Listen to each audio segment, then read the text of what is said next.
ಪೀಠಿಕೆ. ಭಾರತದ ಜನತೆಯಾದ ನಾವು ಭಾರತವನ್ನು ಸಾರ್ವಭೌಮ, ಸಮಾಜವಾದಿ, ಧರ್ಮನಿರಪೇಕ್ಷ, ಪ್ರಜಾಸತ್ತಾತ್ಮಕ ಗಣರಾಜ್ಯವನ್ನಾಗಿ ರೂಪಿಸುವುದಕ್ಕಾಗಿ ಭಾರತದ ಎಲ್ಲ ಪ್ರಜೆಗಳಿಗೆ ಸಾಮಾಜಿಕ, ಆರ್ಥಿಕ ಮತ್ತು ರಾಜಕೀಯ ನ್ಯಾಯವನ್ನು ವಿಚಾರ, ಅಭಿವ್ಯಕ್ತಿ, ನಂಬಿಕೆ, ಧರ್ಮ ಮತ್ತು ಉಪಾಸನೆಯ ಸ್ವಾತಂತ್ರ್ಯವನ್ನು, ಸ್ಥಾನಮಾನ ಮತ್ತು ಅವಕಾಶಗಳ ಸಮಾನತೆಯನ್ನು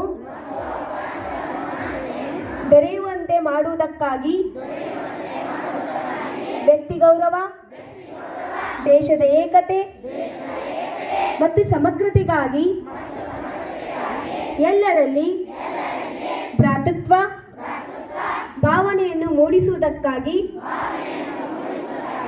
ದೃಢ ಸಂಕಲ್ಪ ಮಾಡಿ ನಮ್ಮ ಸಂವಿಧಾನ ಸಭೆಯಲ್ಲಿ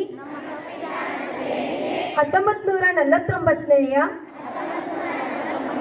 ಇಸವಿಯ ನವೆಂಬರ್ ತಿಂಗಳ 26ನೇ ದಿನದಂದು ಈ ಸಂವಿಧಾನವನ್ನು ನಮಗೆ ನಾವೇ ಅರ್ಪಿಸಿಕೊಂಡು ಅಂಗೀಕರಿಸಿ ಶಾಸನವಾಗಿ ವಿಧಿಸಿಕೊಂಡಿದ್ದೇವೆ. Thank you.